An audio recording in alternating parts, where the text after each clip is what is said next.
Operation Sindoor చేపట్టాక Bharat Pakistan దేశాల మధ్య ఉద్రిక్తతలు మరింత పెరిగాయి. పూంచ్ సెక్టార్లో సామాన్య ప్రజలను టార్గెట్ చేసుకుని పాక్ సైన్యం దాడులకు తెగబడుతోంది.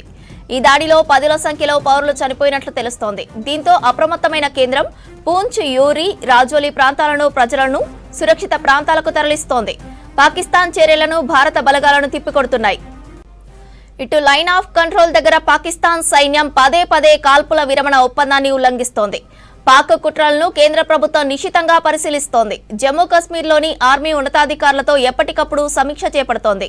పరిస్థితులను మానిటరింగ్ చేస్తున్నారు ఆర్మీ చీఫ్ ఉపేంద్ర ద్వివేది. ఇక ఇదే విషయంపై మరింత సమాచారం మదార్ అందిస్తారు. మదార్, సరిహద్దు ప్రాంతాల్లోని ప్రజలను ఖాళీ చేయిస్తోంది కేంద్రం ప్రభుత్వం. అప్డేట్స్ ఏంటి? పాకిస్తాన్ సీజ్ ఫైర్ వైలేషన్ కు పాల్పడుతుండటంతో సరిహద్దు ప్రాంతాల్లో ఉన్నటువంటి ప్రజలను సురక్షిత ప్రాంతాలకు తరలించడం పైన ఇండియన్ ఆర్మీ ఫోకస్ చేసింది. ఉదయం నుంచి కూడా సీజ్ ఫైర్ వైలేషన్కి సంబంధించి ముఖ్యంగా సామాన్య ప్రజలు ఉంటున్నటువంటి నివాసాలను టార్గెట్గా చేసుకొని పాకిస్తాన్ ఆర్మీ సీజ్ ఫైర్ వైలేషన్కు పాల్పడుతుంది. గత 12 రోజులుగా సీజ్ ఫైర్ వైలేషన్కి పాల్పడుతున్నప్పటికీ కేవలం సోల్జర్స్కి సంబంధించి ఇండియన్ ఆర్మీకి సంబంధించినటువంటి పోస్టులే టార్గెట్గా చేసుకుని స్మాల్ ఆర్మ్డ్ వెపన్స్ తోటి రోజు కూడా ఫైరింగ్ అనేది నిర్వహించేది. బట్ ఈరోజు 13th డే, ఈరోజే మనం ఆపరేషన్ సింధూర్ పేరుతోటి ఒక ఉగ్రవాద స్థావరాలపైన దాడి అనేది కూడా చేసిన తర్వాత నుంచి కూడా పాకిస్తాన్ కవ్వింపు చర్యల్ని ముమ్మరం చేసింది. ముఖ్యంగా సామాన్య ప్రజలు, సివిలియన్స్ ఉండేటువంటి గృహాలను టార్గెట్గా చేసుకొని వారిని లక్ష్యంగా చేసుకొని దాడులకు పాల్పడింది. ముఖ్యంగా మోటార్ షెల్స్ కావచ్చు, లేకపోతే యుద్ధ ట్యాంకులను కూడా మోహరించి వాటితో కూడా ఫైరింగ్ అనేది కూడా చేస్తూ ఉంది. దాంతో 10ల సంఖ్యలో అక్కడ మరణాలు అనేది కూడా రిపోర్ట్ అయ్యాయి. చాలామంది కూడా గాయాల పాలయ్యారు. వారిని కీలకంగా యూరికి సంబంధించినటువంటి హాస్పిటల్కి తరలించి చికిత్స అనేది కూడా అందిస్తూ ఉన్నారు. ప్రస్తుతానికి పూంచ్ సెక్టార్, యూరి, దాంతోపాటు తాంగ్దమ్ వంటి ప్రాంతాల్లో సీజ్ ఫైర్ వైలేషన్ అనేది కూడా కొనసాగుతూనే ఉంది. చాలా వాటికి సంబంధించి సీజ్ ఫైర్ వైలేషన్కి సంబంధించి కీలకంగా ఆర్మీ చీఫ్ ఎప్పటికప్పుడు అక్కడ ఉన్నటువంటి స్థానిక ఆర్మీ ఆఫీసర్స్ తోటి మాట్లాడుతూ ఉన్నారు, మానిటరింగ్ చేస్తూ ఉన్నారు. వాటికి సంబంధించి ఆపరేషనల్ ఫ్రీడమ్కి సంబంధించి వారందరికీ కూడా ఫ్రీడమ్ ఇస్తున్నట్లుగా ఆదేశాలు అనేది కూడా ఇచ్చారు. పాకిస్తాన్ నుంచి కవ్వింపు చర్యలకు పాల్పడుతున్నటువంటి వాటికి సంబంధించి వాటిని అడ్డుకునేందుకు భారత్కు సంబంధించినటువంటి ఆర్మీకి ఫ్రీ హ్యాండ్ అనేది కూడా ఇచ్చారు. అయితే దాంతోపాటు ప్రస్తుతానికి స్థానికంగా ఉన్నటువంటి ప్రజలను సేఫ్ ప్లేస్లకి తరలించడం పైన ప్రస్తుతానికైతే ఇండియన్ ఆర్మీ ఫోకస్ చేసింది. ఈ 3 ప్రాంతాలకు సంబంధించి అతి సమీపంగా ఎల్ఓసికి దగ్గరగా ఉన్నాయి. వాటికి సంబంధించినటువంటి ప్రజలు ఈ పాకిస్తాన్ రేంజర్స్ చేస్తున్నటువంటి దాడితోటి వారు పెద్ద ఇబ్బంది పడుతున్నారు కాబట్టి వారిని అక్కడి నుంచి తరలించడం పైన ఫోకస్ చేసింది. వారు అక్కడి నుంచి సురక్షిత ప్రాంతాలకు తరలిస్తూ ఉన్నారు.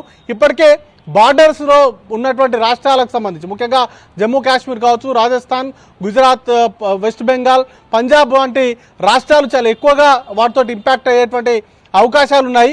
ఎల్ఓసి వెంబడి పాకిస్తాన్కి సంబంధించినటువంటి రేంజర్లు చుట్టుపక్కల ఉన్నటువంటి గ్రామాలపైన దాడులకు పాల్పడేటువంటి అవకాశం ఉంది. కాబట్టి మోస్ట్ ఎఫెక్టెడ్గా ఉన్నది వారిని ఎక్కడి నుంచి సేఫ్ ప్లేస్లకు తరలించడం పైన ప్రస్తుతానికి ఆ ఇండియన్ ఆర్మీ కావచ్చు, లేకపోతే స్థానికంగా ఉన్నటువంటి అధికారులు ఫోకస్ చేశారు.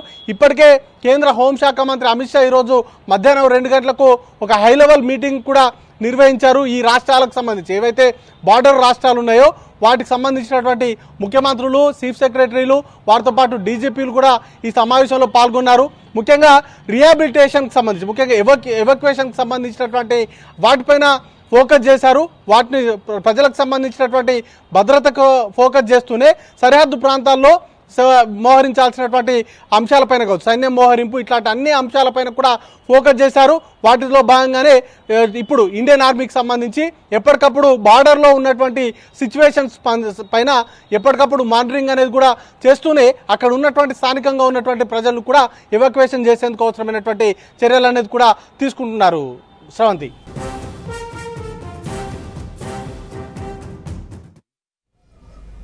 మన సైన్యం పాకిస్తాన్ ఉగ్ర స్థావరాలను ధ్వంసం చేయడంతో సంబరాలు చేసుకున్నారు ప్రజలు. టపాసులు కాల్చి స్వీట్లు పంచుకొని జై హింద్ నినాదాలతో కాలనీలు మారుమోగాయి. ప్రముఖులు కూడా సైన్యానికి మద్దతుగా ఎక్స్లో పోస్టులు పెట్టారు. భారత సైన్యాన్ని అభినందించారు.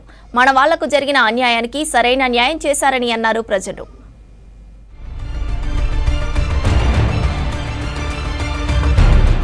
ఆపరేషన్ సింధూర్ పై ట్వీట్ చేశారు సీఎం రేవంత్.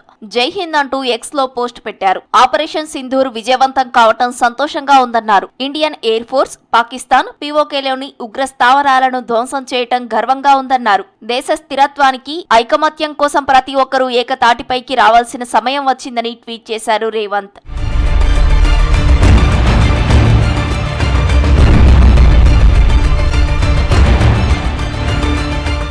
దేశ సమగ్రత, ప్రజల సంరక్షణ బాధ్యత ప్రతి ఒక్కరిపై ఉంటుందన్నారు మంత్రి శ్రీధర్ బాబు. ఉగ్రవాదాన్ని అంతం చేసేందుకు ఇండియన్ ఆర్మీ చేపట్టిన ఆపరేషన్ సింధూర్ కు రాష్ట్ర ప్రజలతో పాటు కాంగ్రెస్ పార్టీ అండగా ఉంటుందన్నారు. దేశ సైన్యం సాహసాలకు సెల్యూట్ చేస్తున్నానని చెప్పారు. భారత సైన్యానికి కాంగ్రెస్ పార్టీ వెన్నంటే ఉంటుందని తెలిపారు శ్రీధర్ బాబు. సైనిక దళాలు పూర్తి స్థాయిలో మన రాష్ట్ర ప్రజలందరూ కూడా వారి వెనుక ఉన్నారు. ఈ రోజు దేశాన్ని కాపాడడానికి, దేశంలో శాంతి సామరస్యాన్ని కాపాడడానికి ఈ రోజు వారు చేస్తా ఉన్న ప్రయత్నం మేమందరం కూడా వారి వెనుక ఉన్నామని వారికి పూర్తి స్థాయిలో సంఘీభావం పలుకుతూ ఈ రోజు మా బాధ్యత, ఈ రోజు రాష్ట్రానికి సంబంధించిన ప్రజలందరి బాధ్యత, దేశ ప్రజల సంరక్షణ గురించి వారు చేస్తా ఉన్న ప్రయత్నం తప్పకుండా మేము కొనియాడతాం. దేశ సమగ్రతకు సంబంధించి, దేశానికి సంబంధించిన శాంతి సామరస్యానికి సంబంధించి మా నాయకుడు రాహుల్ గాంధీ గారు కూడా అదే మాట చెప్పారు. ఉగ్రవాదాన్ని పెంచి పోషించే వారికి కేంద్ర ప్రభుత్వం తగిన బుద్ధి చెప్పిందన్నారు చినజీయర్ స్వామి. ప్రతి ఒక్కరూ వ్యక్తిగతంగా ఓర్పు, సహనంతో ఉండాలన్నారు. ఇతరుల సొత్తును తీసుకునే మనస్తత్వం మనకు లేదన్నారు. మన దేశ సంపదను లాక్కోవాలనుకునే వారిపై చర్యలు తీసుకునే విధంగా మన విద్య ఉండాలన్నారు చినజీయర్ స్వామి. ఇప్పుడు మన దేశానికి మనం చూస్తున్నాం కదా, మనం ఎప్పుడు కూడా శాంతిని కోరుకునే వాళ్ళమే. మనం ఎప్పుడు ఉగ్రవాదాన్ని కోరుకునే వాళ్ళం కాం. ఉగ్రవాదాన్ని పెంచేవాళ్ళం అంతకంటే కాదు. పరాయి సొమ్ముని ఆక్రమించేటటువంటి మనస్తత్వం మనకి ఎప్పుడూ లేనే లేదు. కానీ మన శాంతిని భంగపరిచి మన సొత్తుని లాక్కోవాలని ప్రయత్నించేసే వాళ్ళకి తగిన సమాధానం చెప్పగలిగే శక్తి కూడా మనకు ఉండాలి. మన విద్య మన అట్లా తయారు చేయాలి. ఉగ్రవాదాన్ని పెంచే వాళ్ళకి తగిన పాఠం చెప్తోంది. అలా చెప్పేటటువంటి శక్తి మన అందరికీ కావాలి. టెర్రరిస్టులపై భారత్ చేసిన మెరుపు దాడుల్ని స్వాగతించారు ఎంఐఎం చీఫ్ ఎంపీ అసదుద్దీన్ ఓవైసీ. పహల్గాం లాంటి మరో దాడి జరగకుండా సరైన గుణపాఠం చెప్పారని ఎక్స్ వేదికగా పోస్ట్ చేశారు. పాకిస్తాన్ ఉగ్రభూతాన్ని తరిమి కొట్టాల్సిందేనన్నారు అసదుద్దీన్.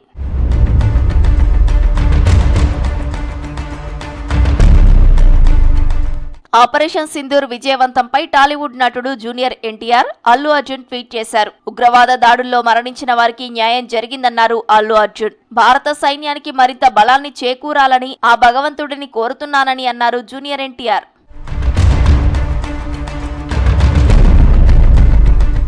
ఆపరేషన్ సింధూర్ సక్సెస్ పై గ్రేటర్ హైదరాబాద్ లో సంబరాలు చేసుకున్నారు ప్రజలు. పాకిస్తాన్ ఉగ్రదాడికి భారత్ ప్రతీకారం తీర్చుకుందని సంతోషం వ్యక్తం చేశారు. చాలా ప్రాంతాల్లో జాతీయ జెండాలు పట్టుకుని పటాకులు కాల్చారు. ఉగ్రవాదంపై కేంద్రం తీసుకునే ప్రతి నిర్ణయానికి ప్రజలంతా అండగా ఉంటారని చెప్పారు.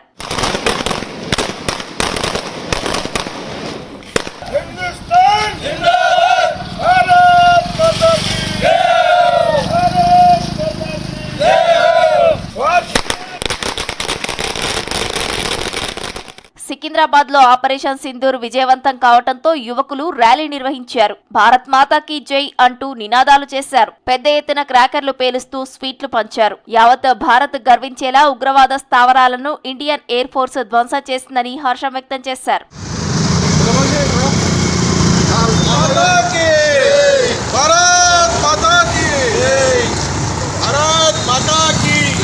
పాకిస్తాన్లో దాదాపు 9 ఉగ్రవాద సంస్థల యొక్క స్థావరాలపై మెరుపుదాడి చేస్తూ గట్టి జవాబు ఇచ్చింది.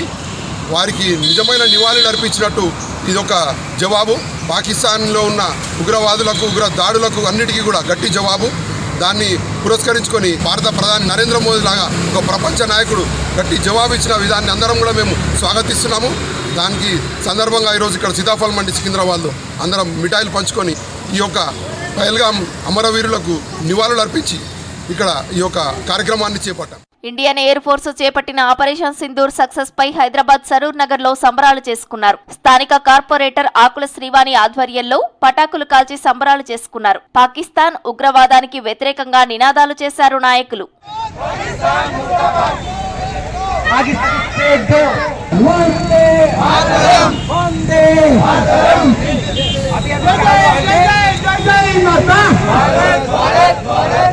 దూరం ఉండొద్దు అని చెప్పి ఎవరైతే ఉగ్రవాదులు వచ్చి మన హతమర్చారో వాళ్ళ కోసం అని చెప్పి ఉక్కుపాదం కోసం అని చెప్పి ఈ రోజు నరేంద్ర మోదీ గారు మన త్రివిధ దళాలు అందరూ కలిసి కూడా ఆపరేషన్ సింధూర్ పేరు పైన పాకిస్తాన్ లోకి వెళ్లి అక్కడ ఉన్న ఉగ్రస్థలాలను హతమర్చి వచ్చినందుకు వాళ్ళందరికీ సెల్యూట్ చేస్తూ వాళ్ళందరి వెంబడి మేము ఉన్నాము, మీరు ముందు వెళ్ళండి, మీ వెంబడి మేము ఉన్నాము, ప్రతి ఒక్కసారి మీరు చేసే ఉగ్రదాడికి మీ వెంబడి మేము ఉంటాము అని చెప్పి తెలియజేయడానికి ఈ రోజు భారత ప్రేమికులందరూ కూడా ఇక్కడ సరూర్ నగర్ డివిజన్ లో ఇక్కడికి వచ్చి అందరూ కూడా సెలబ్రేషన్స్ చేయడం జరిగింది. దాంతో పాటుగా మా బొట్టుని చూసి మా ధర్మాన్ని చూసి మొత్తము కూడా మతోన్మాదము చేసి ఈ రోజు ఎవరైతే ఈ మారణకాండ సృష్టించారో అలాంటి వాళ్ళకి హెచ్చరికగా తెలియజేస్తూ మళ్ళీ ఇంకొకసారి భారతదేశం బయట కన్ను ఎత్తి చూశారు అని అంటే ఆ కన్నులలో నుంచి గుడ్లు పీకి పడేస్తాము. హైదరాబాద్ ముషీరాబాద్ లోని గాంధీనగర్ డివిజన్ లో పటాకులు పేల్చి సంబరాలు నిర్వహించారు బీజేపీ నేతలు. గాంధీనగర్ బీజేపీ కార్పొరేటర్ పావని వినయ్ ఆధ్వర్యంలో సంబరాలు నిర్వహించారు. పహల్గాం ఉగ్రదాడికి కేంద్ర ప్రభుత్వం బదులు తీర్చుకుందని సంతోషం వ్యక్తం చేశారు.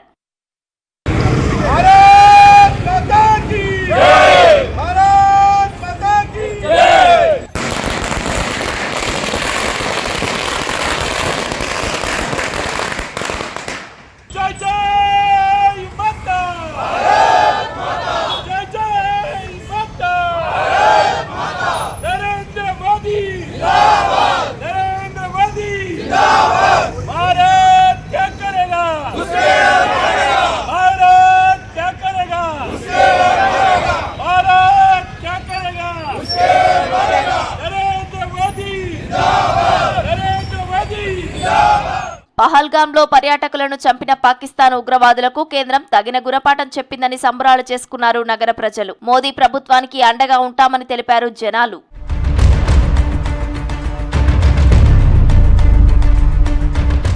కేంద్రం ఆదేశాలతో గ్రేటర్ హైదరాబాద్లో ఆపరేషన్ అభ్యాస్ నిర్వహించారు అధికారులు.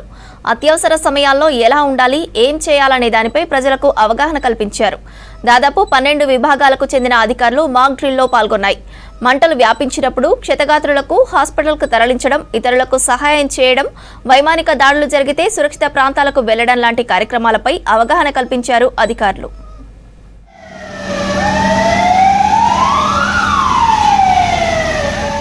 ఆపరేషన్ సింధూర్ విజయవంతం కావడంతో సైన్యంతో మనమంతా ఉన్నామనే సందేశం ఇవ్వాలని సీఎం రేవంత్ రెడ్డి సూచించారు. అధికారులతో సమీక్ష నిర్వహించారు. అత్యవసర సేవలు అందించే విభాగాల ఉద్యోగుల సెలవులను రద్దు చేస్తున్నామన్నారు. మంత్రులు, ఎమ్మెల్యేలు, ఉద్యోగులు, అధికారులందరూ అందుబాటులో ఉండాలన్నారు. మంత్రులు, అధికారులు విదేశీ పర్యటనలు రద్దు చేసుకోవాలని ఆదేశించారు. మీడియా, సోషల్ మీడియాలో అనవసర ప్రకటనలు చేస్తే కఠిన చర్యలు తీసుకుంటామని హెచ్చరించారు. 24 గంటలు ప్రజలకు అందుబాటులో ఉండేలా టోల్ ఫ్రీ నంబర్ సిద్ధం చేయాలని సీఎం ఆదేశించారు.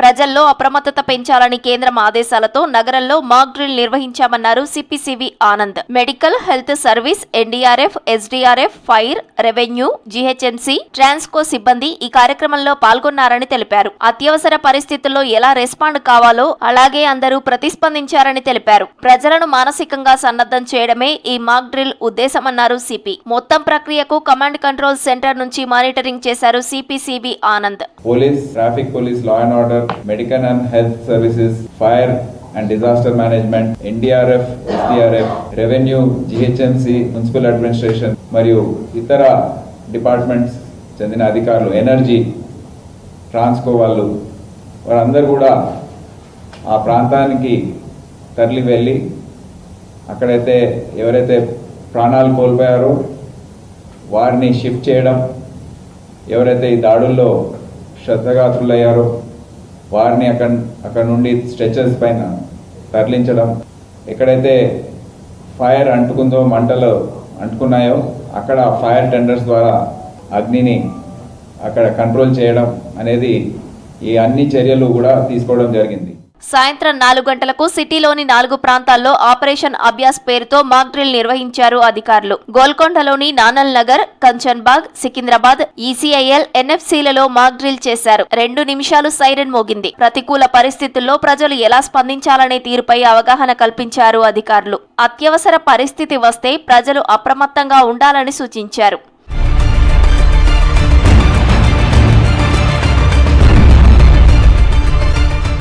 సైరన్ మోగిన వెంటనే ప్రజలు, ఇళ్లల్లో ఉన్నవారు ఇంటికే పరిమితమయ్యారు. బయటకు రాలేదు. బయట ఉన్నవారు సమీప ప్రాంతంలోని నిర్మాణాల్లోకి వెళ్లారు. వాహనాలపై ప్రయాణిస్తున్న వారు సురక్షిత ప్రాంతాలకు తరలి వెళ్లారు.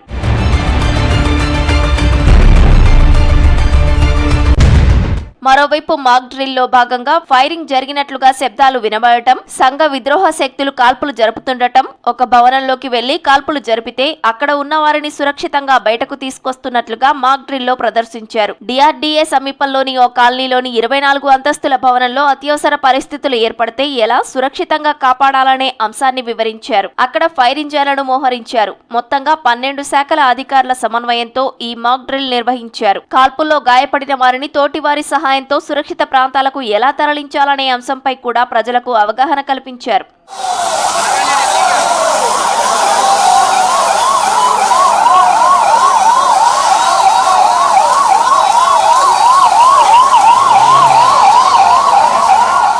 మేడ్చల్ మల్కాజ్గిరి జిల్లా కుత్బుల్లాపూర్లోని బాలానగర్లో మాక్ డ్రిల్ నిర్వహించారు. అడిషనల్ డీసీపీ సత్యనారాయణ ఆధ్వర్యంలో మాక్ డ్రిల్ నిర్వహించారు. జీడిమెట్ల పోలీస్ స్టేషన్ పరిధి షాపూర్ నగర్ చౌరస్తాలో మాక్ డ్రిల్ సైరన్లు మోగించారు పోలీసులు. అత్యవసర సమయంలో ప్రజలను ఎలా అప్రమత్తం చేయాలో డెమో చూపించారు పోలీసు సిబ్బంది. వర్గాల ప్రజలు, తర్వాత అన్ని రకాలైనటువంటి సివిలియన్స్, అన్ని డిపార్ట్మెంట్లు ఏ విధంగా ప్రతిస్పందించాలి, in the event of any situation ఏ విధంగా సెన్సిటైజ్ చేయాలి అనేటువంటి దాంట్లో భాగంగా పోలీస్ సైబరాబాద్ తరఫు నుంచి గౌరవ సిపి గారి ఇన్స్ట్రక్షన్స్ మేరకి అన్ని చౌరస్తాల్లో పోలీస్ మొబైల్స్, వాటి ద్వారా సెన్సిటైజ్ అలారమ్స్, తర్వాత సైరన్స్ ఇస్తూ ప్రజలను అలర్ట్ చేయడం జరుగుతూ ఉంది. ఏదైనా ప్రమాదానికి కానీ లేదా ప్రమాదానికి సంబంధించినటువంటి ఆచూకీ కానీ మనకు ఉన్నప్పుడు దానికి అనుగుణంగా ఏ విధంగా హైడ్ చేసుకోవాలి, వారిని వారు ఎట్లా రక్షించుకోవాలి, తర్వాత వాళ్ళకి సంబంధించిన వాళ్ళు ఏ విధంగా రక్షించుకోవాలనేటువంటి దాంట్లో భాగంగా ఈరోజు షాపూర్ నగర్ చౌరస్తాలో జీడిమెట్ల ఎస్హెచ్ఓ మల్లేష్ తర్వాత వాళ్ళ మెన్ కి సంబంధించి ఒక డెమో ఇవ్వడం జరిగింది. రంగారెడ్డి జిల్లా ఆదిపట్ల పోలీస్ స్టేషన్ పరిధిలో బొంగళూరు చౌరస్తాలో సైరన్ మోగించి 30 నిమిషాలు మాక్ డ్రిల్ నిర్వహించారు. ఈ కార్యక్రమంలో Ibrahimpatnam RDO, MRO, municipal commissioner, police సిబ్బంది పాల్గొన్నారు.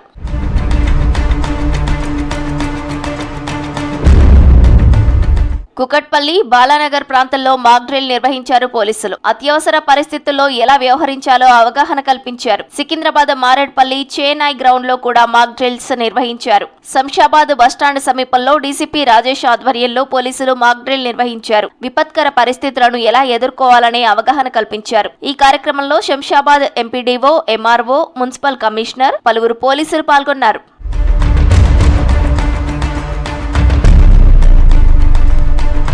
భారత సైన్యానికి సంఘీభావంగా రేపు సాయంత్రం 6 గంటలకు సెక్రటేరియట్ నుంచి నక్లెస్ రోడ్డు వరకు ర్యాలీ నిర్వహిస్తామని ప్రకటించింది రేవంత్ సర్కార్.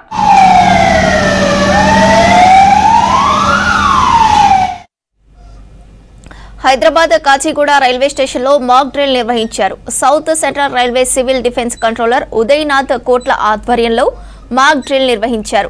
అత్యవసర పరిస్థితులలో అన్ని విభాగాలను సమన్వయం చేస్తూ దాడులు జరిగినప్పుడు తీసుకోవాల్సిన చర్యలపై ప్రజలకి, సిబ్బందికి అవగాహన కల్పించారు.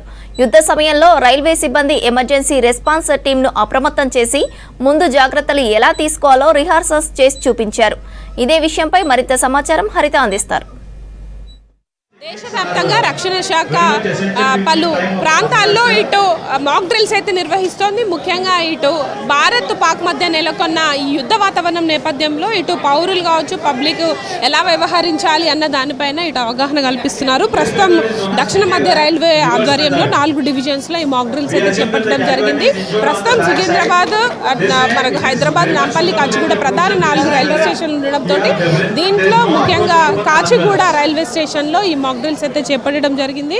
ముఖ్యంగా ఈ యుద్ధ వాతావరణం ఏర్పడినప్పుడు ప్రజలు ఎట్లా స్పందించాలి, తమని తాము రక్షించుకునేందుకు ఎట్లాంటి చర్యలు తీసుకోవాలి, దాంతోపాటు ఇటు ఆర్మీ ఫోర్సు ఎలా ప్రవర్తిస్తారు అన్న దానిపైన ప్రజలకు అవగాహన కలిగేలాగా ఈ మాక్ డ్రిల్స్ అయితే నిర్వహిస్తున్నారు. ఎలా చేయాలన్న దానిపైన ఈ మాక్ డ్రిల్స్ అయితే నిర్వహిస్తున్నారు. మనతో ఈ మాక్ డ్రిల్స్ సంబంధించి మాట్లాడడానికి అధికారులు ఉన్నారు, మాట్లాడదాం. సార్ చెప్పండి, ఎట్లా నిర్వహిస్తున్నారు? ఎయిడెడ్ వార్నింగ్స్ బట్టి మనం కాపాడుకోవడానికి మనం కళ్ళు చెవులు మూసుకొని కింద పడుకోవాలి. ఆ సిగ్నల్ వచ్చినప్పుడు, రెడ్ సిగ్నల్ వచ్చినప్పుడు, అండ్ గ్రీన్ సిగ్నల్ వచ్చినప్పుడు ఇట్ ఈస్ ఓవర్ అని అర్థము, అండ్ వైట్ సిగ్నల్ వచ్చినప్పుడు everything is over and we can relax అని అర్థము. Now after the air raids we are doing the casualties వాళ్ళను మళ్ళీ చెక్ చేసి వాళ్ళని చేస్తున్నాం అనమాట. ఇక్కడ కాచిగూడ రైల్వే స్టేషన్ ప్రధానంగా తీసుకోవడానికి కారణం ఏంటి? ఇక్కడ ప్రజలు ఈ మాక్ డ్రిల్స్ లో ఎవరెవరు పాల్గొన్నారు? As per the minister of home affairs guidelines ప్రకారము Hyderabad is category 2 place and southern రైల్వేస్కు ఒక సివిల్ డిఫెన్స్ ఆర్గనైజేషన్ ఉంది. సో దాని ప్రకారం మనం ఒక ప్లేస్లో చేయాలి. సో ఈ choose Kachiguda as one of the place and ప్రజలకు కూడా అవేర్నెస్ క్రియేట్ చేయాలని చెప్పి ఇది చేసుకున్నాం. ఎంతమంది పాల్గొన్నారు ఈ మాక్ డ్రిల్స్? మా civil defence personals almost 100 members ఉన్నారు. ప్రజలు ఆల్మోస్ట్ ఒక 200 to 300 మెంబర్స్ చూసి పార్టిసిపేట్ చేశారు. స్టూడెంట్స్ కాదండి, ఎవరైతే ప్యాసింజర్స్ ఉన్నారో వాళ్ళే. ఎందుకంటే మనము 3 o'clock నుంచి అనౌన్స్మెంట్ చేసాము ఇలా మాక్ డ్రిల్ జరుగుతుంది, మాక్ డ్రిల్ అప్పుడు ఏం చేయాలనేది. సో అలా కాబట్టి వాళ్ళకి అవేర్నెస్ వచ్చింది. సాధారణంగా రైల్వే స్టేషన్స్లో సేఫ్టీకి పరంగా ఎట్లాంటి చర్యలు తీసుకుంటున్నారు, ఎట్లాంటి జాగ్రత్తలపైన ప్రజలకు అవగాహన కల్పిస్తుంది? జనరల్గా రైల్వే స్టేషన్ సేఫ్టీ ప్రకారం మనము బ్యాగేజ్ చెకింగ్ ఉంటుంది, అలాగే ఆర్పిఎఫ్ కానిస్టేబుల్ ఆర్పిఎఫ్ ఉంటారు, అలాగే జిఆర్పి ఉంటుంది. All safety measures that will take. But this exercise is for the pre-war preparation. దానికోసం ఈ ఎక్సర్సైజ్ చేస్తున్నాం. రెస్పాన్స్ ఎట్లా ఉంది సార్ సివిలియన్స్ నుంచి? చాలా బాగుంది. Because first time they are on one time they are waiting for their trains but they are looking it and they are participating it. One of the casualties లాగా ప్యాసింజర్సే participate చేశారు. వాళ్ళు చాలా బాగా participate చేశారండి. మనతో పాటు రైల్వే సంబంధించిన సిబ్బంది కూడా ఉన్నారు. ఈ అవగాహనలో ఎట్లాంటి ప్రధాన ఏర్పాట్లు చేస్తున్నారు, ఎట్లా అవగాహన కల్పిస్తున్నారు అడుగుదాం. చెప్పండి, ముఖ్యంగా ఇట్లాంటి ప్రత్యేక పరిస్థితులు ఏర్పడ్డప్పుడు రైల్వే స్టేషన్స్ లాంటి ప్రధాన ప్రాంగణాల్లో ఎట్లాంటి సిచ్యువేషన్స్ ఉన్నా ఎలా ఎదుర్కోవాలని ఏమేమి అవగాహన కల్పిస్తున్నారు? మేడం, యాక్చువల్గా మేము ముందుగా రైల్వే సిబ్బంది కాబట్టి మాకు సివిల్ డిఫెన్స్లో మాకు వాలంటీర్గా మాకు ట్రైనింగ్ ఇస్తారు. బేసిక్ ట్రైనింగ్ అయిపోయిన తర్వాత ఇట్లాంటి మాక్ డ్రిల్స్ చేస్తారు. సో ఇప్పుడు ఈ టైంలో ఎమర్జెన్సీ టైంలో మాకు కంట్రోల్ మెసేజ్ ఇవ్వడం జరిగింది. ఎక్కడున్న విధులను నుండి మేము వచ్చేసి ఇక్కడ మాక్ డ్రిల్స్ ప్రజలకు అవగాహన కల్పించడం కోసం మేము ఈ డ్రిల్ చేస్తున్నాం. సో యుద్ధ వాతావరణం జరిగి యుద్ధమే వస్తే మనకు ప్రమాదం జరిగినప్పుడు మనం ఎట్లుండాలి, ఎట్లా మనము జాగ్రత్త పడాలి, ఎట్లా ప్రికాషన్స్ తీసుకోవాలి అనేటటువంటి దానిపైన మేము ఇట్లాంటి స్టేషన్లలో కానీ రైల్వే సిబ్బంది తరఫున మేము ఈ వాలంటీర్లము మేము సివిల్ డిఫెన్స్ తరఫున స్కౌట్స్ తరఫున రైల్వే ఎంప్లాయీస్ మేము ఇక్కడ మాక్ డ్రిల్ చేసి చూపించడం జరుగుతుంది. ఒకవేళ మన రైల్వే స్టేషన్లో రైల్వే ప్రాంగణాలలో ఎట్లాంటి ప్రజలు వచ్చి ప్యాసింజర్స్ వచ్చి మన దేశ ప్రజలు ఎట్లాంటి ప్రయాణాల టైంలో ఎమర్జెన్సీగా బాంబులు పడ్డా ఎట్లాంటి అయినా దీన్ని చూసి నేర్చుకొని వాళ్ళు కూడా ప్రికాషన్ తీసుకొని నష్ట పరిహారణ కావచ్చు, నష్ట నివారణ కావచ్చు, ప్రాణ నివారణ కావచ్చు మనం తగ్గించుకోవడానికి అవకాశం ఉంటుంది. కాబట్టి ప్రజల యొక్క అవగాహన కోసం ఈ డ్రిల్ మేము చేయడం జరుగుతుంది. మా రైల్వే అధికారుల హోమ్ అఫైర్స్ మినిస్టర్ నుంచి వచ్చినటువంటి ఎమర్జెన్సీ కాల్ ప్రకారం మేము అవగాహన కార్యక్రమాన్ని నిర్వహిస్తున్నాం. రైల్వేకి సంబంధించి స్టేషన్స్లో ఈ సేఫ్టీ పరంగా ఏమేమి ఉంటాయి మీ దగ్గర? అంటే ఫైర్ సేఫ్టీ కావచ్చు, వాటర్, ఎట్లాంటి సేఫ్టీ పరంగా ఎలాంటి చర్యలు? యాక్చువల్గా భారత ప్రజలకు తెలియజేయనిది ఏమనగా మన రైల్వే స్టేషన్లో ప్రికాషన్స్ వచ్చినప్పుడు ఇట్లాంటి బాంబ్ బ్లాస్టింగ్స్ కానీ ఫైర్ యాక్సిడెంట్స్ కానీ సంభవించినప్పుడు మనకు ఫైర్ బాల్స్ ప్లస్ మంటలు నార్పడానికి డీసీపీ, ఏబీసీ ఇట్లాంటివి ఫైర్ని మనం నివారించడం కోసం రైల్వే స్టేషన్లో పెట్టి ఉంటాయి. మనం దాన్ని చూడాలి తప్పనిసరిగా. లేదంటే మనకి ఇట్లాంటి వాటర్ సోర్సెస్ కూడా ఉంటాయి. వాటర్ సోర్సెస్ వల్ల మనం ప్రికాషన్స్ తీసుకోవచ్చు. సో మనం రక్షించుకోవడమే కాకుండా ఇట్లాంటి ప్రికాషన్స్ వల్ల మనం మన దగ్గర ఉన్నటువంటి జనాలను కూడా ప్రాణ నష్టం తగ్గించబట్టి జనాలు కూడా ప్రికాషన్స్ ఇవి మనం యూట్యూబ్లలో చూసుకున్నా ఈ రోజుల్లో దేశం అత్యవసర పరిస్థితి ఏర్పడ్డప్పుడు ఎట్లా మనము అది కావాలని చెప్పేసి ఈ మాక్ డ్రిల్స్ నేర్చుకోవచ్చు. ముఖ్యంగా ఈ మాక్ డ్రిల్స్ అయితే చేపట్టడం జరిగింది. అయితే యుద్ధ వాతావరణం ఏర్పడ్డప్పుడు ప్రజలు ఎట్లా అప్రమత్తంగా ఉండాలి అన్న దానిపైన ప్రధానంగా ఫోకస్ చేసి ఇటు ఆర్మీ కావచ్చు, రైల్వే సిబ్బంది, దాంతోపాటు ఫైర్కి సంబంధించిన సిబ్బంది కూడా ఇక్కడ మాక్ డ్రిల్స్లో పాల్గొని ప్రజలకైతే అవగాహన కల్పిస్తున్నారు. ఇది ప్రజెంట్ హైదరాబాద్ కాచిగూడలో మాక్ డ్రిల్స్ అట్లాగే ప్రజలకు సంబంధించిన అవగాహన కార్యక్రమాలపై అప్డేట్స్. కెమెరా పర్సన్ మహేష్తో హరిత, V6 న్యూస్, హైదరాబాద్. పహల్గామ్ ఉగ్రదాడి జరిగిన తర్వాత భారత్ పాకిస్తాన్లోని ఉగ్రవాదుల స్థావరాలను ధ్వంసం చేసింది. ఆపరేషన్ సింధూర్ పేరుతో 9 చోట్ల ఎయిర్ స్ట్రైక్స్ చేసింది. ఇండియన్ ఫ్లైట్స్ ను పాకిస్తాన్ గుర్తించలేని స్థితిలో ఉందన్నారు మాజీ air force captain Rajendra Prasad. Bharat attack ను పాక్ ఏమాత్రం ఊహించలేదన్నారు. ఈ దాడి భారత్ భూభాగం నుండి చేశామంటున్న రాజేంద్ర ప్రసాద్ తో Anil face to face. Pahalgam ఘటనలో ఏదైతే ఉగ్రదాడి జరిగిందో దాని తర్వాత నిన్న భారత ఎయిర్ స్ట్రైక్స్ ఏదైతే పాకిస్తాన్లో ఉన్నటువంటి ఉగ్ర స్థావరాలపైన దాడి చేశారు. దాదాపు 9 ఉగ్రస్థావరాలపైన అటాక్ చేశారు. సో ఈ అటాక్ అనేది ఎట్లా ఉంటుంది, మన భూభాగం నుండే ఈ అటాక్ జరిగిందా, తర్వాత ఈ అటాక్ అసలు ఎట్లా జరిగింది, ఎలాంటి విమానాలు అందులో పాల్గొన్నాయి. సో మనతో మాట్లాడడానికి గ్రూప్ కెప్టెన్ అండ్ తెలంగాణ తర్వాత ఆంధ్రప్రదేశ్ ఎయిర్ ఫోర్స్ ప్రెసిడెంట్ మనతో పాటు, అసోసియేషన్ ప్రెసిడెంట్ మనతో పాటు పిఆర్ ప్రసాద్ గారు ఉన్నారు మనతో పాటు. వారిని అడిగి తెలుసుకుందాం. సో సార్, ఎట్లా అంటే ఈ నిన్న జరిగినటువంటి ఘటనను ఎట్లా చూస్తారు? అంటే మన భూభాగం నుండే ఈ ఎయిర్ స్ట్రైక్ జరిగిందా, అసలు ఎట్లాంటి అడ్వాన్స్ టెక్నాలజీని ఉపయోగిస్తూ ఎట్లాంటి అందులో ఈ ఎయిర్ ఫోర్సు సిబ్బంది కానీ ఎయిర్ ఫోర్స్కి సంబంధించినటువంటివి ఎట్లా పాల్గొన్నాయి ఇందులో? అంటే మన పాకిస్తాన్ మన దేశం మీద గత 40 సంవత్సరాల నుంచి ప్రాక్సీ వార్ని చేస్తూ ఉందండి. ఈ ప్రాక్సీ వార్ అంటే అన్కన్వెన్షనల్ యుద్ధం అనమాట, అసహజ యుద్ధం అనమాట. 1985 నుంచి పంజాబ్లో మొదలెట్టి తర్వాత కాశ్మీర్ నుంచి మన హైదరాబాద్ వరకు కూడా కొన్ని వందల మిలిటెంట్ అటాక్స్ చేసింది. వీటన్నిటిని కలిపి ప్రాక్సీ వార్ అంటారు. మన 15 రోజుల క్రితం జరిగిన పహల్గామ్ అటాక్ అనేది పరాకాష్ట అనమాట. మన ఆడపడుచుల ముందు వాళ్ళ భర్తల్ని చంపేసి నుదుటి సింధూరాన్ని తొలగించారు. అందుకనే దానికి పరాకాష్ఠకు ప్రతీకారంగా మనం గత రాత్రి 1-5 నిమిషాలకు మన భారత వైమానిక, ఆర్మీ, నేవీ కంబైన్డ్గా కలిసి ఒక యుద్ధ వ్యూహాన్ని రచించి పాకిస్తాన్ లోపల ఉన్నటువంటి 9 తీవ్రవాద ట్రైనింగ్ సెంటర్స్ని ధ్వంసం చేసింది. దీంట్లో భారత వైమానిక దళానికి చెందిన విమానాలు, తర్వాత ఆర్మీకి చెందినటువంటి మిజైల్ సిస్టము పార్టిసిపేట్ చేసి 9 ఉగ్రవాద సంస్థలు అటువంటి వాళ్ళ ట్రైనింగ్ సెంటర్స్ని నిర్మూలించడం జరిగిందండి. అంటే మన భూభాగం నుండే ఈ అటాక్ జరిగిందా, వారి భూభాగంలోకి వెళ్ళామా? వారి భూభాగంలోకి వెళ్తే కనుక అక్కడ ఉన్నటువంటి పాకిస్తాన్కి సంబంధించినటువంటి రాడార్ సిస్టమ్ కానీ, అక్కడ ఉన్నటువంటి ఎయిర్ ఫోర్స్ కానీ, అక్కడ ఉన్నటువంటి ఏదైనా త్రివిధ దళాలకు సంబంధించి మనం ఈ వెళ్ళినటువంటి అటాక్ జరిగినటువంటి గుర్తించలేకపోయిందా? ఈ పాకిస్తాన్ ఎయిర్ డిఫెన్స్ పూర్తిగా ఫెయిల్ అయిందండి. గత రాత్రి మనము మన సరిహద్దు నుంచే మన విమానాలు దాటి వాళ్ళ స్థావరాల మీదకి వెళ్ళి శత్రు స్థావరాల మీదకి. ఈ బావాల్పూర్ అనేది మన పంజాబ్లో ఉంది. పంజాబ్ అంటే మన దేశంలో కాదు, పాకిస్తాన్లో ఉన్న పంజాబ్ రాష్ట్రంలో ఉంది. అది మనకి 230 కిలోమీటర్ల దూరంలో ఉందన్నమాట. ఈ బావాల్పూర్లో మసూద్ అజార్ అనే జైషే మహమ్మద్ టెర్రరిస్ట్ అధినేత ఉంటాడు. అతని టెర్రరిస్టు సంబంధించినటువంటి ట్రైనింగ్ సెంటర్స్, మదర్సాలు అక్కడ ఉన్నాయి. దాని మీద దాడి చేసాము. అలాగే పాకిస్తాన్ ఆక్యుపైడ్ కాశ్మీర్లో ఉన్నటువంటి స్థావరాల మీద కూడా మనం దాడి చేసాము. లష్కర్ తేబా, జైషే మహమ్మద్ సంబంధించిన ఇతర స్థావరాల మీద కూడా మన భూభాగం నుంచి దాడి చేసాం. మిజైల్స్ కూడా మన భూభాగం నుంచి వెళ్ళినాయి, విమానాలు మాత్రం పైనుంచి వెళ్ళినాయండి, అంటే క్రాస్ చేసే వెళ్ళవలసింది. అంటే ఇక్కడ నుంచి వెళ్ళినప్పుడు వారిని గ్రహించే, అంటే మన నుంచి వెళ్ళినప్పుడు విమానాలు కానీ వాళ్ళకి గ్రహించేటువంటి ఆ విమానాలు భారతదేశం వైపు నుండి వస్తున్నాయటువంటి గ్రహించేటువంటి వారికి అంత టెక్నాలజీ లేదా, గుర్తించలేకపోయిందా? వాళ్ళ దగ్గర ఉన్న చైనీస్ మేడ్ రెడార్స్ ఉన్నాయండి, ఎయిర్ డిఫెన్స్ రెడార్స్. అవి ఫెయిల్ అయినట్టున్నాయి. లేకపోతే ఏవి మన వాటిని, మన విమానాలను కానీ మిజైల్స్ని కానీ గుర్తించలేకపోయినాయి, పసిగట్టలేకపోయినాయి, వాటిని నిరోధించలేకపోయినాయి. కాబట్టి వాళ్ళ ఒక రెడార్ వ్యవస్థ నిద్రావస్థలో ఉంది. దానికి మనం విజయం సాధించాం. అందుకే అంటే మళ్ళీ పాక్ ఏమైనా మనపైన మళ్ళీ దాడి చేసేటువంటి అవకాశం ఉంటుందా? పాక్ ప్రస్తుత పరిస్థితుల్లో మన మీద దాడి చేయాలంటే 100 సార్లు ఆలోచించుకోవాలండి. ఎందుకంటే పాకిస్తాన్ దగ్గర ఉన్నటువంటి ఫారిన్ రిజర్వ్ అనేది $7 బిలియన్ మాత్రమే ఉంది. అది ఒక వారానికి మాత్రమే సరిపోతుంది. ఆ తర్వాత వాళ్ళకి పాకిస్తాన్కి డబ్బులు ఇచ్చేవాళ్ళు ఎవరు లేరు. డబ్బులు లేకుండా అతి వీక్ పొజిషన్లో ఉంది. అలాగే వెస్టర్న్ బార్డర్ ఆఫ్ పాకిస్తాన్ అయితే బలూచిస్తాన్ ఉందో, అక్కడ బలూచ్ లిబరేషన్ ఫ్రంట్ దాడి చేసి బలూచ్ని స్వాధీనం చేసుకుందామని చూస్తున్నాయి. అవి బలూచ్ని కానీ విడగొట్టేస్తే పాకిస్తాన్లో ఉన్న 40% భూభాగం వెళ్ళిపోతుంది.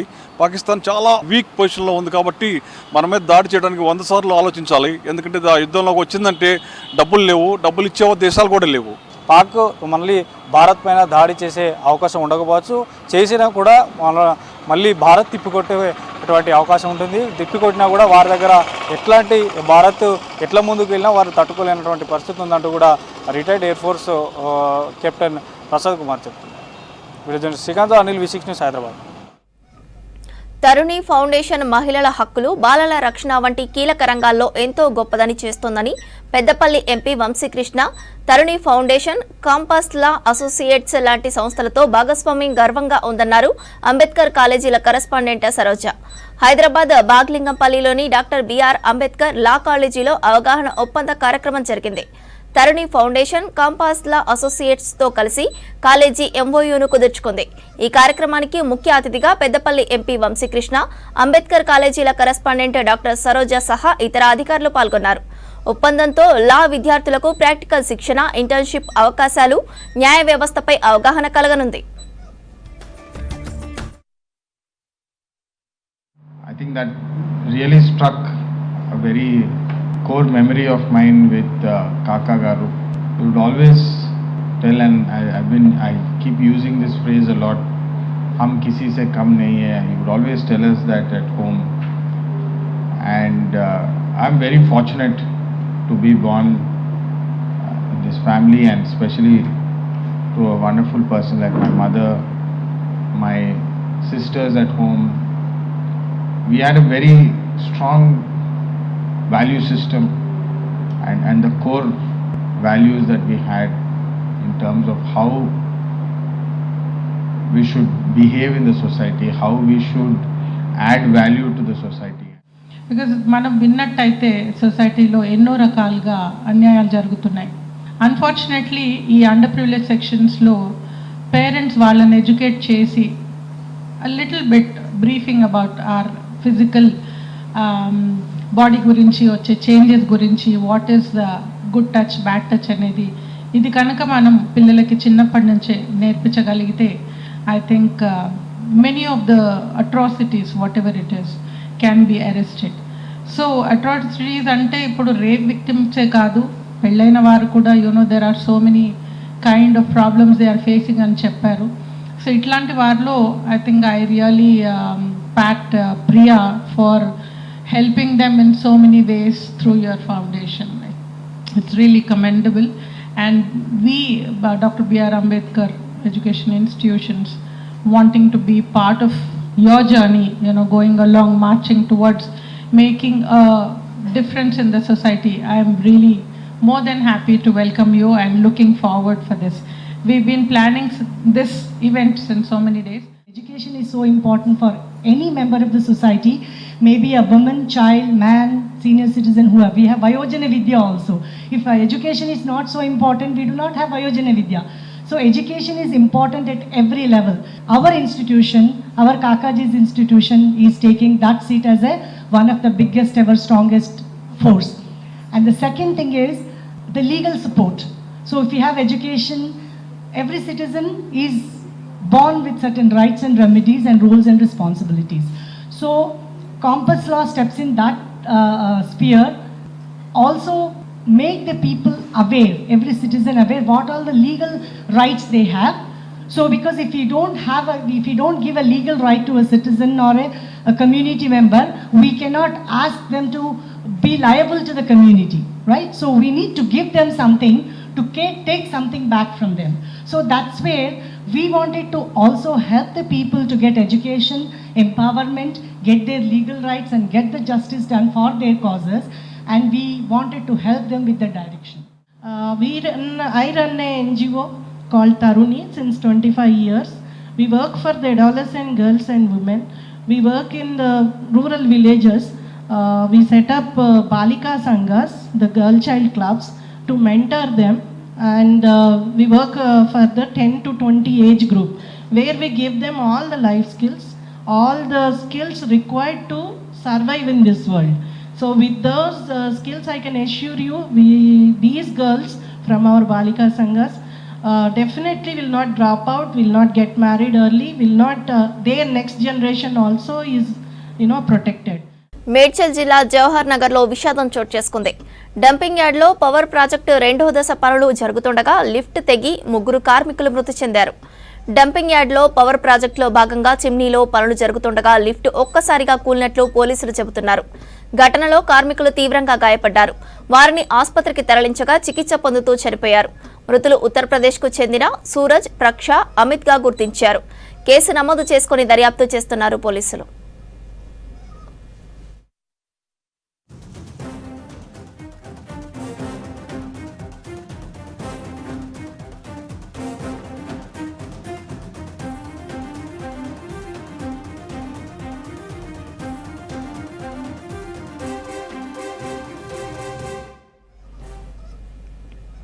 హైదరాబాద్ బుద్ధ భవన్ పక్కన హైడ్రా పోలీస్ స్టేషన్ నిర్మించింది ప్రభుత్వం.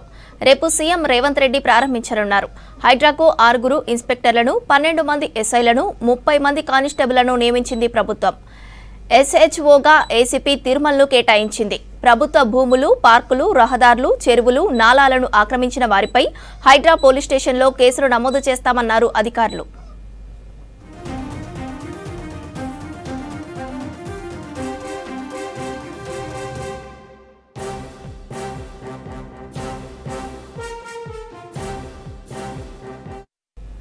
మాదాపూర్లో వాటర్ ట్యాంకర్ ఢీకొనడంతో దీపక్ అనే సాఫ్ట్వేర్ ఉద్యోగి మృతి చెందాడు. పర్వత్ నగర్ సిగ్నల్ నుంచి హైటెక్ సిటీకి బైక్పై వెళ్తున్న క్రమంలో అయ్యప్ప సొసైటీ వద్ద టర్నింగ్ తీసుకుంటుండగా వేగంగా వచ్చిన ట్యాంకర్ ఢీకొట్టింది. దీంతో అక్కడికక్కడే మృతి చెందాడు. పోస్టుమార్టం కోసం ఉస్మానియా మార్చురీకి తరలించారు పోలీసులు. కేసు నమోదు చేసి దర్యాప్తు చేస్తున్నారు.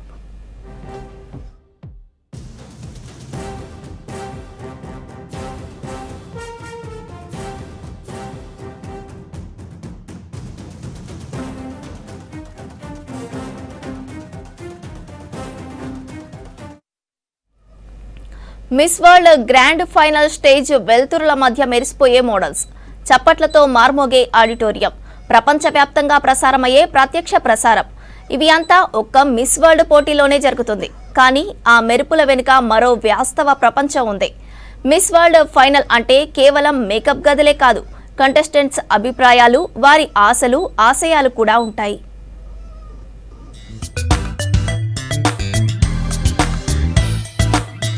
కంటెస్టెంట్స్ ఒక్కొక్కరుగా మెయిన్ స్టేజ్ పైకి వెళ్లే ముందు అక్కడ భిన్న సంస్కృతుల నుంచి వచ్చిన మహిళలు ఒకరికొకరు మద్దతుగా నిలుస్తారు. కొందరు తాము ఇచ్చే ప్రతిస్పందనల్ని చివరిసారి అద్దంలో చూసుకుంటారు.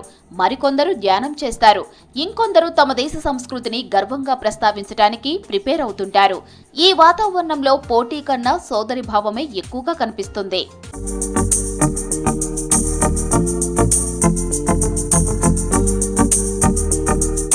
అయితే ఈ మిస్ వరల్డ్ పోటీలంటే అందరికీ కనిపించేది, ఊహించేది అందం ఒక్కటే. బ్యూటిఫుల్ గా ఉంటే మిస్ వరల్డ్ అయిపోతుంటారని అనుకుంటారు. కానీ అది వాస్తవం కాదు. మిస్ వరల్డ్ పోటీల నిర్వహణ ఉద్దేశమే beauty with purpose, beauty with a cause.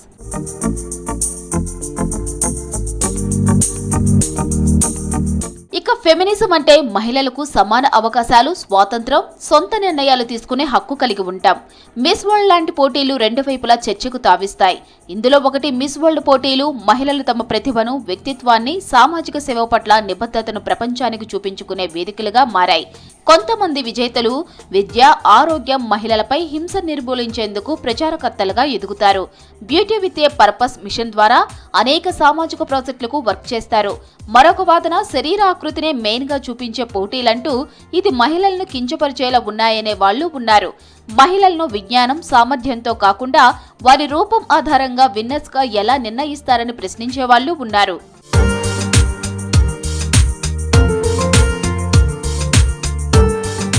విశ్వసుందరి పోటీలు మహిళా సాధికారత కోసమని గతంలోనే ప్రకటించింది మిస్ వరల్డ్ సంస్థ.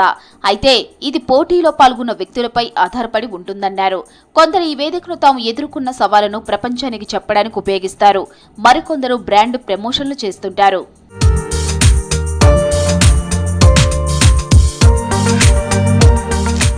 ఒక యువతి సమాజాన్ని గౌరవిస్తూ మిస్ వరల్డ్ పోటీలో పాల్గొనాలని నిర్ణయించుకుంటే అది ఆమె సాధికారతే అంటున్నారు ఎక్స్పర్ట్స్.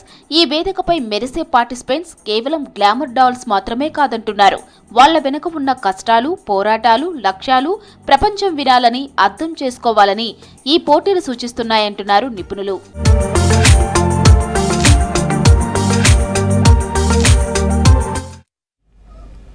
తెలంగాణలో గ్రామీణాభివృద్ధికి ప్రభుత్వం కొత్త ప్రయోగానికి శ్రీకారం చుట్టింది.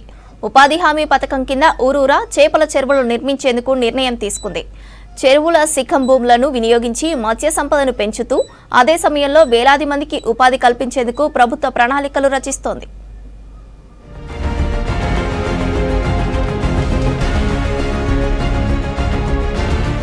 తెలంగాణలో జాతీయ ఉపాధి హామీ పథకం కింద ఊరూరా ఫిష్ పాండ్స్ నిర్మించాలని ప్రభుత్వం నిర్ణయించింది. చెరువుల పక్కనే నిర్మాణాలను చేపట్టాలని ఆదేశించింది. పంచాయతీరాజ్, గ్రామీణాభివృద్ధి శాఖ కార్యాచరణ చేపట్టింది. చెరువులు, వాటి శిఖం భూముల పరిరక్షణతో పాటు మత్స్యకారులకు ఆదాయాన్ని అందించాలని ప్రభుత్వం ఈ కార్యక్రమాన్ని మొదలుపెట్టింది. రాష్ట్రంలో ఉపాధి హామీ పథకం కింద 2025-26 ఆర్థిక సంవత్సరంలో వివిధ పనులను పరిశీలించి చివరికి చేపల కొలనులను ఎంపిక చేసింది. ఒక్కో కొలను కింద 3,300 పని దినాలు కల్పించి 1 క్యూబిక్ మీటర్కు 333 రూపాయల చొప్పున మొత్తం 10 లక్షల రూపాయలు కూలీలకు వేతనంగా ఇవ్వాలని జిల్లాల అధికారులకు ఆదేశించింది ప్రభుత్వం.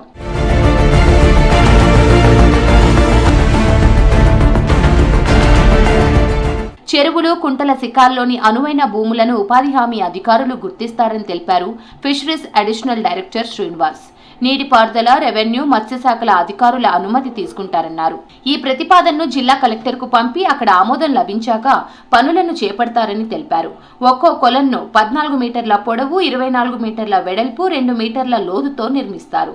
రాష్ట్రంలో 4647 పెద్ద చెరువులు, 19465 చిన్న చెరువులు, కుంటలు ఉన్నాయి. వీటిలో మత్స్యశాఖ చేపలను పెంచుతోంది.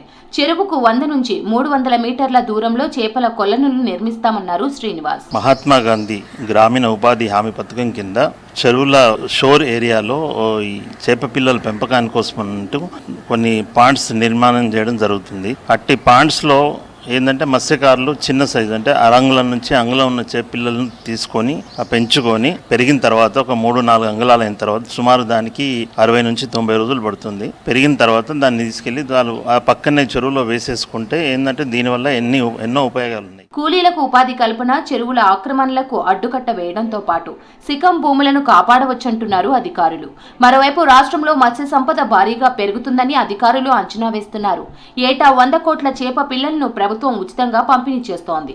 ఇవి అందుబాటులోకి వస్తే విత్తన చేపలను కూడా పెంచవచ్చంటున్నారు అధికారులు. ఈ గ్రామీణ ఉపాధి హామీ పథకం కింద ఏంటంటే ముందు మత్స్యకారులను ఇన్వాల్వ్ చేయాలి. ఆ మత్స్య సహకార సంఘం ఉంటుంది ఆ గ్రామంలో, వారితో మాట్లాడి స్థలాన్ని ఎంపిక చేయాలి. స్థలాన్ని ఎంపిక చేసిన తర్వాత ఆ స్థలానికి భవిష్యత్తులో వాళ్ళు మెయింటెనెన్స్ అంటే ప్రతి సంవత్సరం కొంచెం పూడికి చేరుతుంది, దాన్ని తీసేసుకొని తొలగించుకొని కట్టలు ఎప్పుడు మరమ్మతులు చేసుకుంటూ ప్రతి సంవత్సరము చేపపిల్లల పెంపకం అనేది దానిలో చేసుకోవచ్చు. దీనివల్ల వచ్చే ప్రయోజనాలు ఏంటంటే ఇప్పుడు ఎక్కడో దూర ప్రాంతం నుంచి పెద్ద చేపపిల్లలను పట్టు రావాలంటే అక్కడ నుంచి తీసుకురావాలంటే అవి ఒత్తిడి గురై చనిపోయే అవకాశం ఉంటుంది.